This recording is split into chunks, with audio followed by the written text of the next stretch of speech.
welcome to our online service this morning. It's a special day, and apart from being the Sabbath day, it's also Valentine's Day. It's a day when we try and express our love to our spouses, our friends and our family, just how much we love them. I can remember as a young teenager, wondering if on Valentine's Day I would get a card through the post, hoping I would at least get one, or just to show that somebody was interested in me. I think I did always get one card, but I think I found out later that on most of those occasions it would have been sent by my mother. But anyway, did you get any, Julia? Oh yes, I used to get Valentine's cards. But actually, I think I only ever had one Valentine's card that I didn't know who it was from, and that was when I was 14.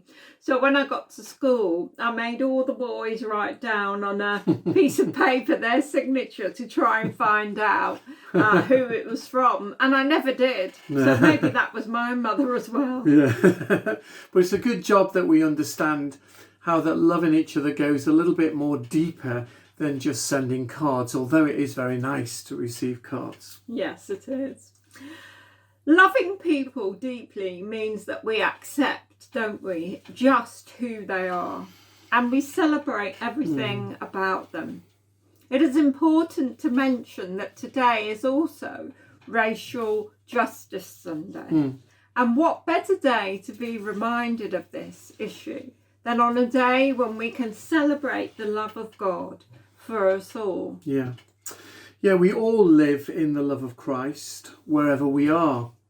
And there's a song that talks about that. We're not going to sing it, but the words are this. It says, it's as high as the sky, and it's as deep as the sea, and it's as wide as the world, God's love for you and for me. We can't escape his love or take ourselves out of his care. So where could we hide from his love? His love is everywhere. So let's start our worship this morning by singing a song. We are marching in the light of God. And the second verse is the key one.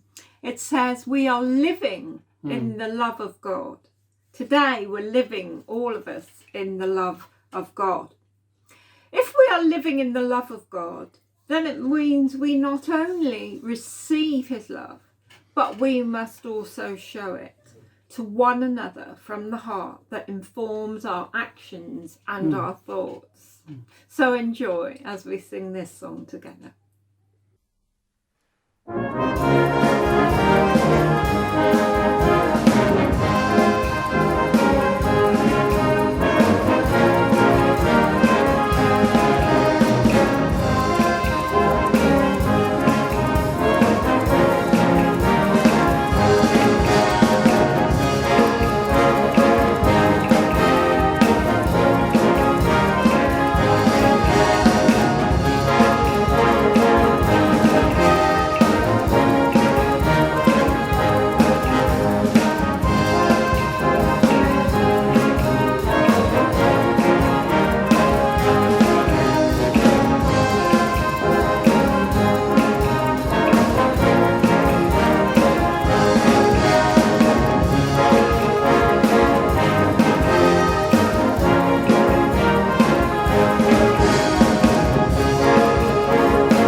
This coming week sees the beginning of Lent. How time flies, the year's gone quite quickly despite the pandemic, and Easter will soon be upon us. So during this time, we will continue to take a look at the partner countries, which are so important to us, where the Salvation Army's work is alive and working. And this week we're going to have an update on Burkina Faso, country in Africa. So let's watch the video and be enthused by what we see, and may it help us to think about our giving for the self-denial appeal, which supports the mission. Hello and welcome to the second of our films for this year's Self-Denial Appeal.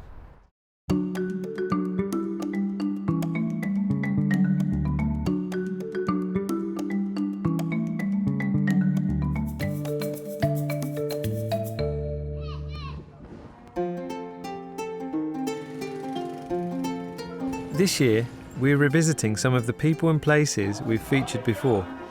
In a moment, I'm going to be talking to Nana Togo. Nana presented last year's films from Burkina Faso.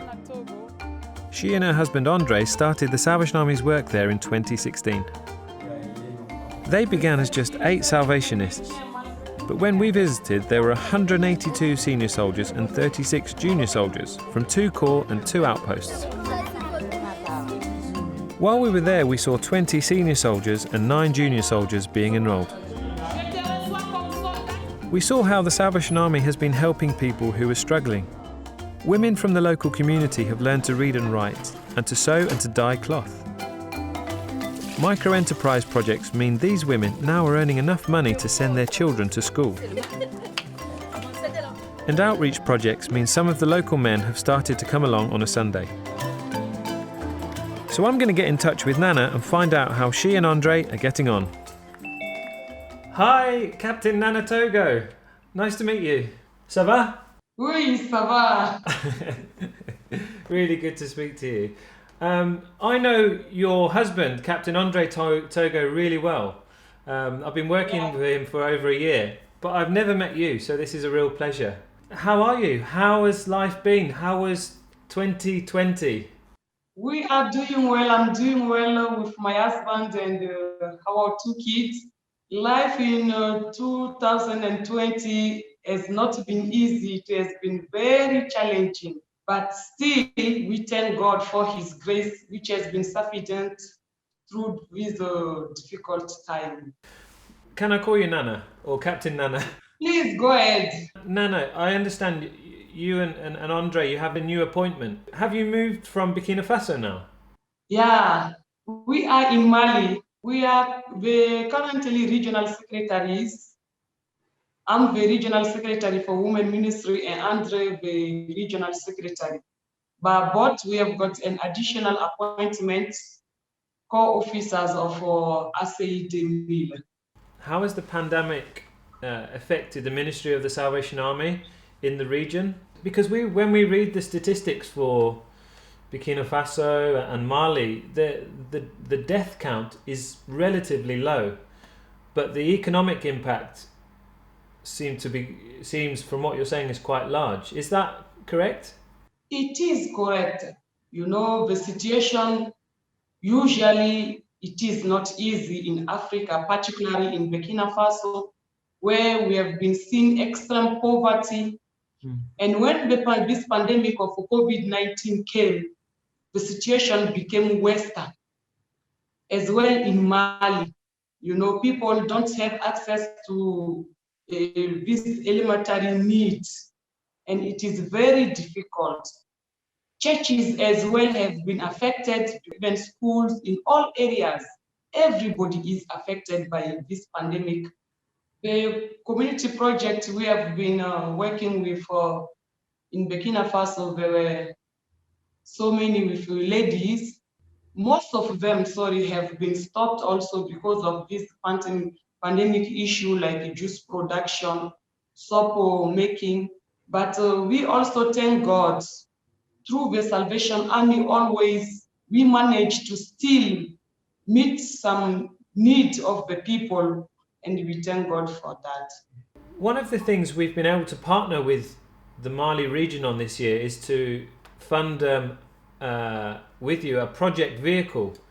Can you tell us the impact the project vehicle has had? We have got so many remote areas in Mali that it wasn't easy at all. But now we are really relieved from that burden of not being able to visit our communities. At any time the vehicle is moving, even from Mali to Burkina Faso, doing the community work, we are really grateful for that. And what about you, Nana? What have you been learning from 2020 in your own life? People always thought that, to show love to each other, we just have to be together, sit together, fellowship together. And through this coronavirus, I have learned that it is not necessary, it is not an obligation to be physically present, to demonstrate your love. Even though we can be absent physically, but in mind, through practical actions, still we keep that bound, of humanity we share together. Thanks for your inspiration to us in the United Kingdom and Republic of Ireland, and God bless you.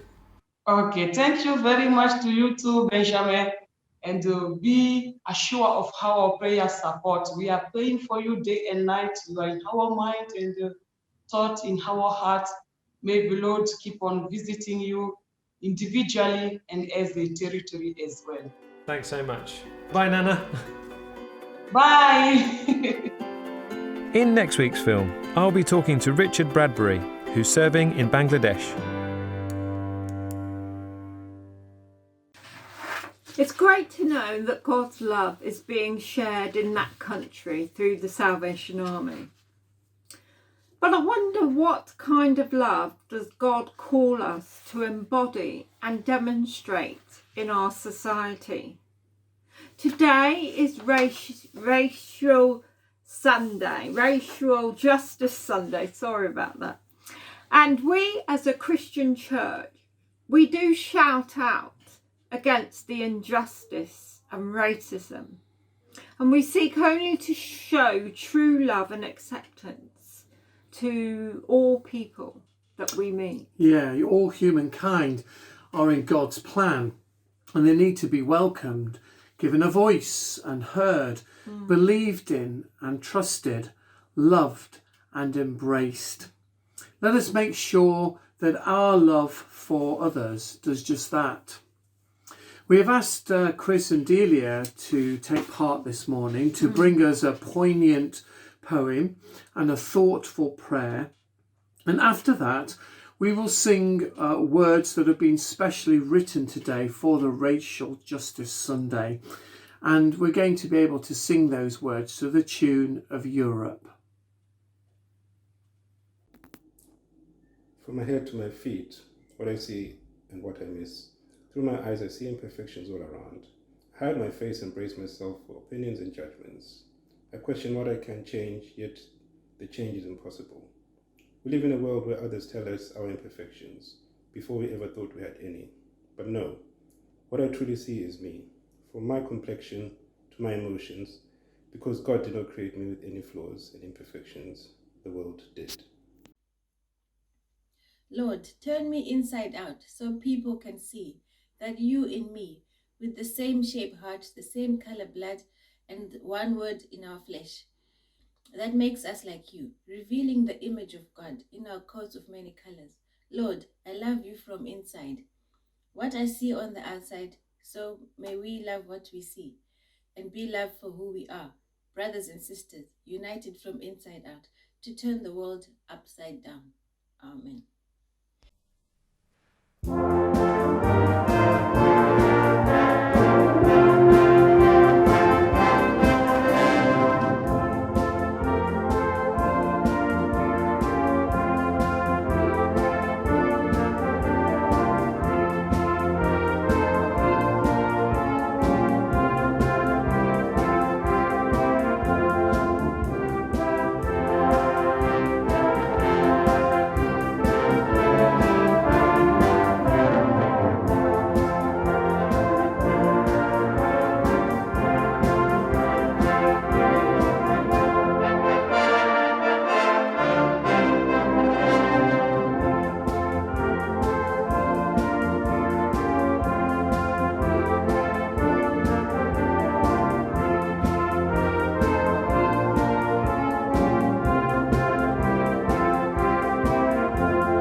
it's Pancake Day, and I hope we're all going to take the opportunity of making some pancakes.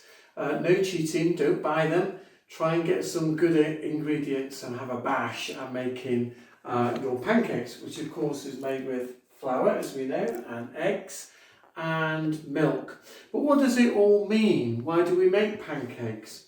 Well, it goes back to the time when the Israelites were in Egypt and God called them from exile out of Egypt and they travelled to the promised land. And I kind of think of it a little bit like this. Well, E stands for egg, so they escaped from Egypt. They needed to pack up their belongings pretty quickly after the plagues, and they escaped from Egypt. Then F stands for the flour. F, they were freed, and they were followed their leader for 40 years in the wilderness, so they were able to be free. And M for the milk. Well, Moses was the man that God chose, and he mobilized Moses to move them on from the land of Egypt to a place of milk and honey, the land that was promised to them beyond the River Jordan. So then this story is linked to the temptations of Christ in the New Testament, where we know that Jesus, before his ministry, went out into the wilderness for 40 days and he had no food and he was tempted by the devil and he came back victorious, of course.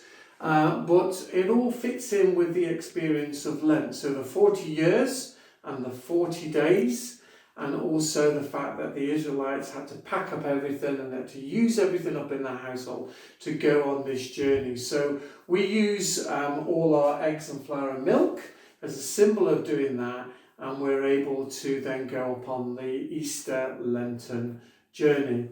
So to help us this year, though, on the Easter Lenten journey, we're going to be sending everyone in the corps a Live Lent little reading book, which has 40 days worth of devotionals. It's God's Story, Our Story. It's produced by the Church of England, and we hope that you'll enjoy reading these when you get them through the post. But also just to say that Duncan Cameron will be leading a Bible study on Zoom each week on a Tuesday at 7:30 p.m. Throughout of Lent, and we encourage you to join in with that if you can, and details will come out also to you in the post or an email, and it will help us to embark upon that journey through the 40 days of Lent with God. You've forgotten something, Robert. Oh yeah, I've forgotten to. I think you need to toss the pancake. Toss my pancake. Look, I made earlier. So let's see if I can do it. Here we go.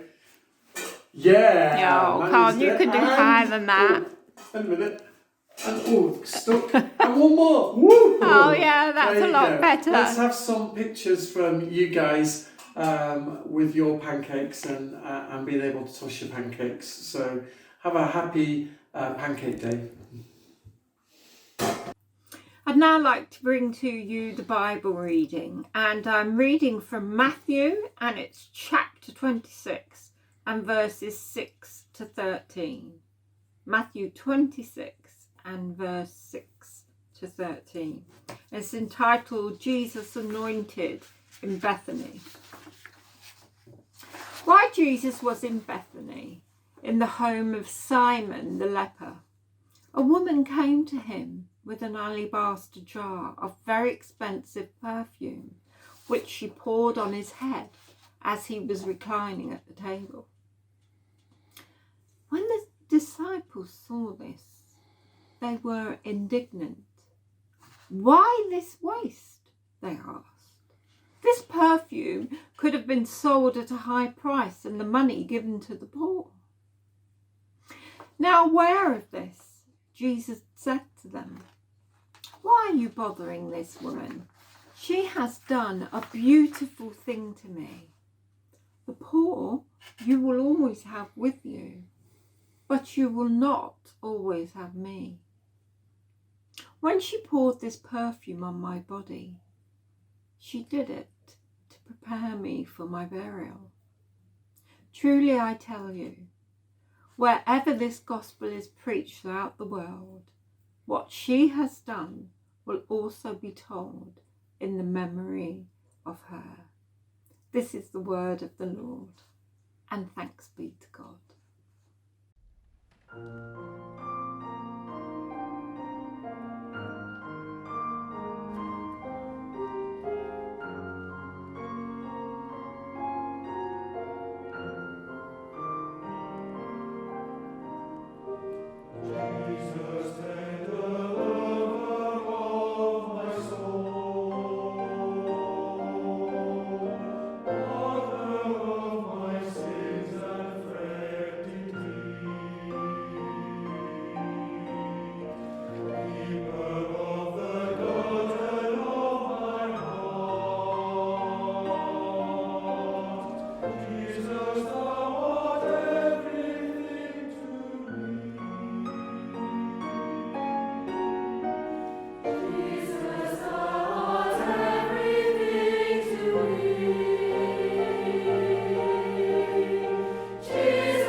I suppose every day should be a day when we value those who we love. And I'm sure in our hearts we really do. But Valentine's Day is a day when it encourages us to express our gratitude and love to our spouses and our friends and family. Yeah, and I express it through giving Julia the customary card and the red rose, yeah. and she expresses it by making me my morning cuppa. Well, of course, that's not really Valentine's, is it? Because you get a morning cup of tea in bed every day of the year. Yeah. But you also got your card and chocolates. Yeah, definitely. But how should we really express heartfelt commitment to people who we love?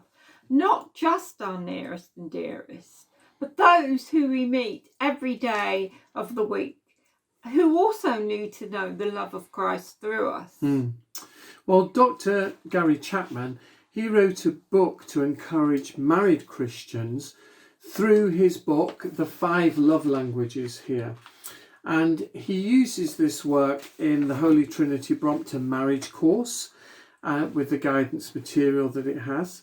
However, the discovered 5 love languages are not exclusive to marriage relationships. Actually, it can be applied in all walks of life and through all kinds of relationships. And these 5 love languages can be measured and can be used to encourage great relationships between those we know. And we can even see them in action in how Jesus himself interacted and expressed himself with others too throughout the Bible. And that's why we chose the Bible reading we did today of the woman anointing Jesus at Bethany. It's an amazing example of these 5 love languages, and we will talk about that a little later on. Gary Chapman, in his book, says these words: the founder of the Christian faith, Jesus, wanted love to be the distinguishing characteristic of his followers. So as we are his followers, understanding that all people need their emotional tanks full of love, it would be important to know how to add love to the tank of others. Chapman said, understanding the 5 love languages and learning to speak the primary love language of your spouse or your friend or your family member, child, or person that you work with, whoever it is, will help them feel appropriately loved as Jesus would love. So what are these 5 love languages? Do we have to learn a new set of words or take up some study? Well, not quite. But we will all have one or a couple of these appropriate love languages that we prefer. The first Gary Chapman talks about is words of affirmation. Secondly, quality time. Thirdly, receiving of gifts. Fourthly, acts of service or kindness. And finally, appropriate physical touch. So some of those 5 love languages will be kind of ones that we like the most ourselves, and others may be different. If somebody appreciates an act of kindness as their dominant love language and are presented perhaps with a gift, say flowers, it just might not be what helps them to feel totally accepted and loved. It doesn't necessarily fill their emotional tank. Getting the present doesn't do it for them, but when somebody makes them a cup of tea, it's a different matter. It will be accepted and appreciated. Now, there are 2 ways in which you can find out what your love language is. Firstly, you could read the book, or you can actually go online and not only find out the love language for yourself, but also find out the love language of your children or your nieces or nephews or grandchildren, which is a very useful thing. And we did that with ours, didn't we? We did. And it really, really did help. So you can go and find that out. We are soon to kind of encounter Lent, and the scripture reading we shared of the encounter between Mary and Jesus is kind of on the run-up to Jesus' death and resurrection. So it kind of fits in with the Lent time. And we can see the love languages in their interaction. So the words of affirmation, You know, Jesus said to the woman in verse 10 that she had done a beautiful thing. She had done a beautiful thing to me. When he was speaking to the disciples, or to Simon the leper there, he told them that she had done a beautiful thing. That was quite affirming. And also he said that the whole world would know about what she's done because it was given from the heart, and it would be done in memory of her. What great words of affirmation. Receiving the gift is one of the love languages, and of course the expensive perfume that the woman brought to give to Jesus is a gift, and I'm sure that Jesus received that gift well, as we know in the story that he did. Appropriate physical touch, another love language. Whilst we know that there was no physical touch here, but there was the feeling that Jesus would have had as the perfume would have been poured over his head, and he would have used his senses to smell the aroma and would have appreciated that in verse 7. And of course, quality time. Jesus was there in the house of Simon the leper. He was reclining at a table, so probably they would be sharing a meal, and his intentions would have been to have conversations with people there. But as soon as the woman came in, he made sure that his attention and his focus was changed, and he gave her quality time. And we read about that in verses 6 and 7 and verse 10, when he kind of tells the others in the house just to pipe down a little bit and allow him to spend time with this woman. And then finally, acts of service, kindness. Obviously the woman did a great act of service for Jesus, but it was because it was significant. Jesus said in verse 12 that she had done a wonderful thing for him because it prepared him for his burial. And so this act of kindness had a significant meaning to it. The disciples there were more interested perhaps in the cost that they saw of the gift, but Jesus was more interested in the heart in which the gift had been given, and the act of service and the kindness had been given. Now we know, don't we, that Jesus was fully human and fully divine. So I wonder if the woman had expressed her devotion to the Master with the right love languages. By all accounts, the story speaks for itself, doesn't it, that she did. But what about how Jesus expressed himself?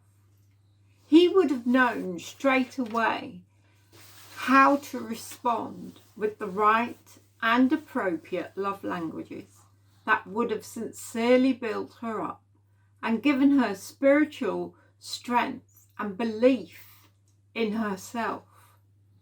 We can see that evolve in the encounter as Jesus really gave her value. However, as we are humans, and we don't always pick up on these things, do we? No.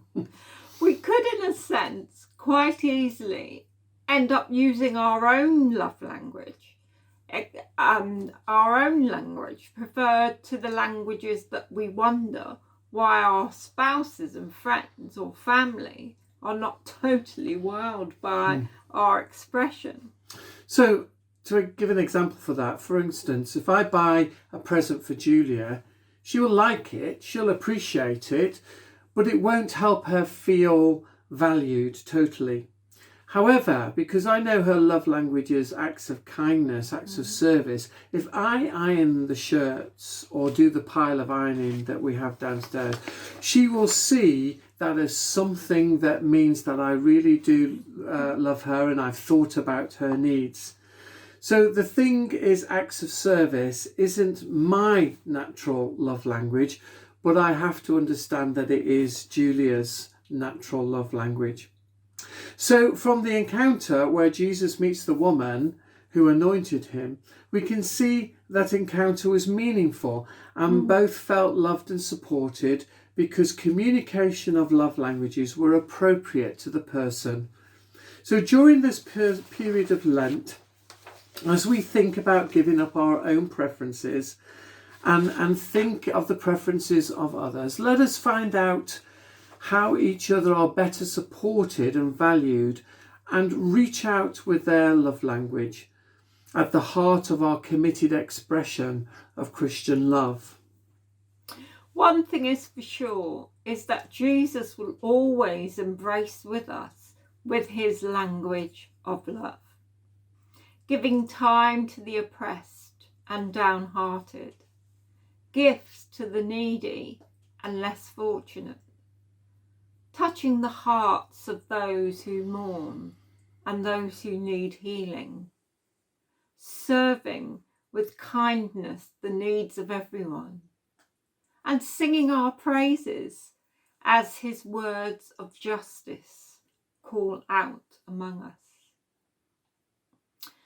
As we listen now to a song by Geraldine Latti called Lord, You Hear the Cry, let us be reminded that God will pour out his mercy and love on us and those who need a voice, acceptance, support, and justice, just like the woman who came on that day to anoint Jesus.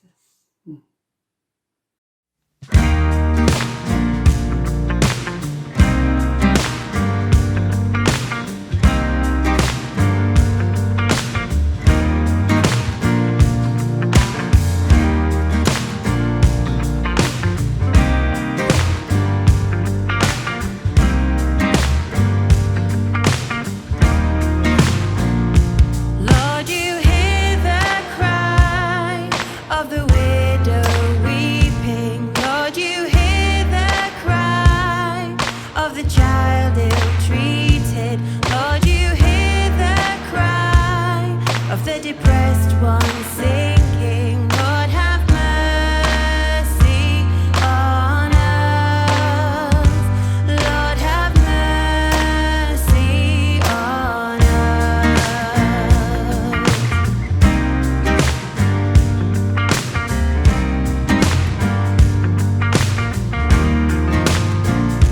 Lord, you hear the sound of the proud ones laughing. Lord, you hear the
mercy, mercy, Lord have mercy. Sounding good.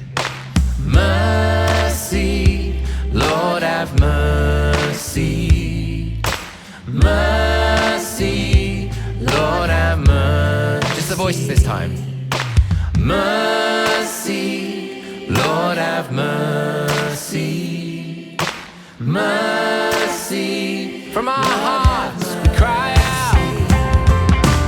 Mercy, Lord have mercy, mercy, Lord have mercy, mercy, Lord have mercy, mercy, Lord have mercy.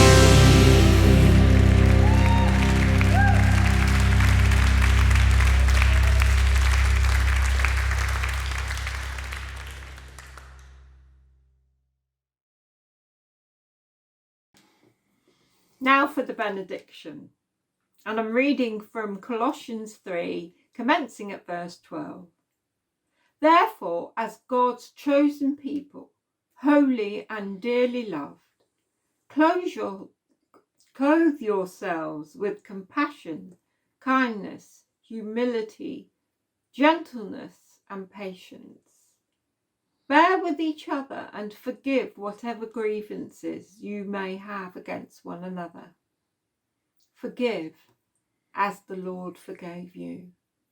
And over all these virtues put on love, which binds them all together in perfect unity. Amen. Amen. Amen.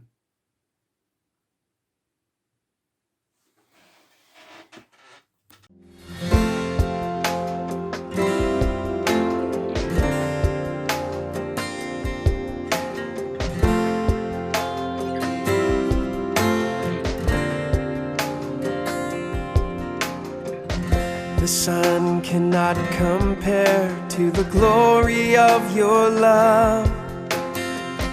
There is no shadow in your presence. No mortal man would dare to stand before your throne, before the Holy One of heaven. It's only by your blood, and it's only through your mercy. Lord, I come. I bring an offering of worship to my King. No one on earth deserves the praises that I sing. Jesus, may you receive the honor that you're due. Oh Lord, I bring an offering to you. I bring an offering to you.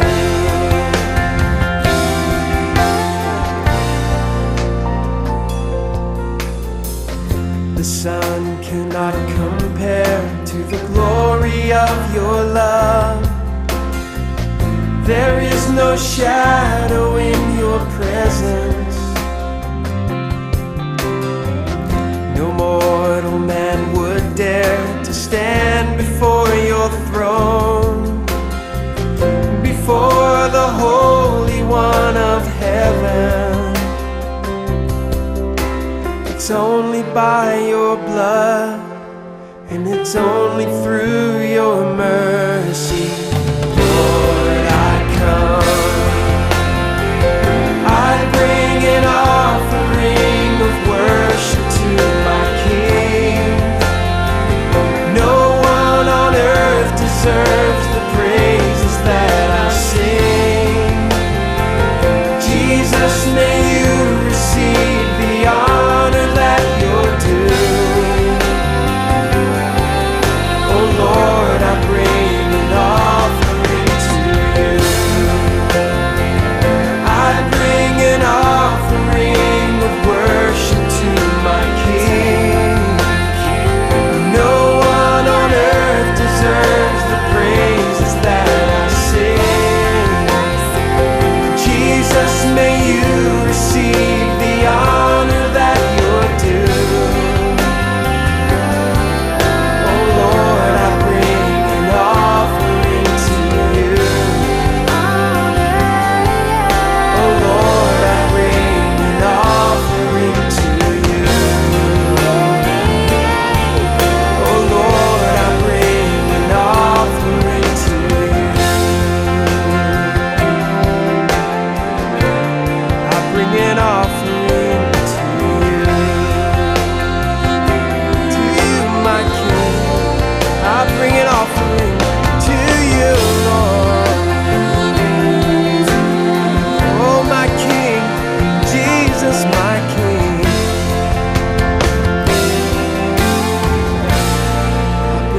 offering to you, my King. Oh, it's the least that I can do. Sacrifice of praise, offering of thanks and gratitude to you, my King, to you.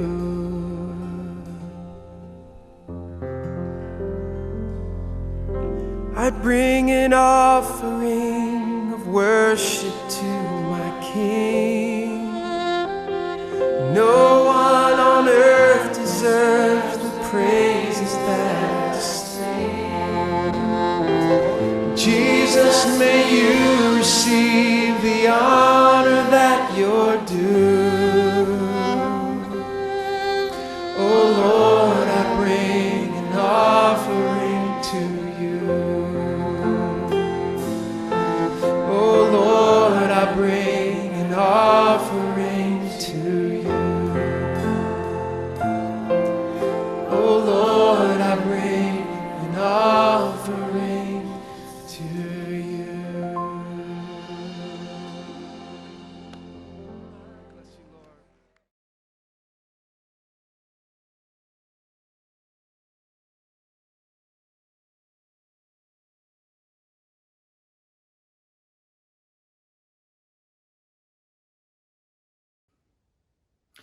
On your behalf, I want to thank Majors Jepson, all who've prepared and participated in the online worship this morning. I do trust that God has spoken to you and that you have been blessed as you have watched and taken part in your own way. So we have details of the funeral service for David Hopkins, our dear friend David, and it is on the 25th of February at 1:30 p.m. at Gedling Crematorium. Obviously, the restrictions that apply currently will have an effect, but we know that you'll want to support in whatever way you can. For those that aren't actually attending the funeral, we do understand that it will be live streamed, and I'm sure that we'll get the details out to you there. And we'll also try and let you know if it is possible for attendance beyond being in the crematorium itself.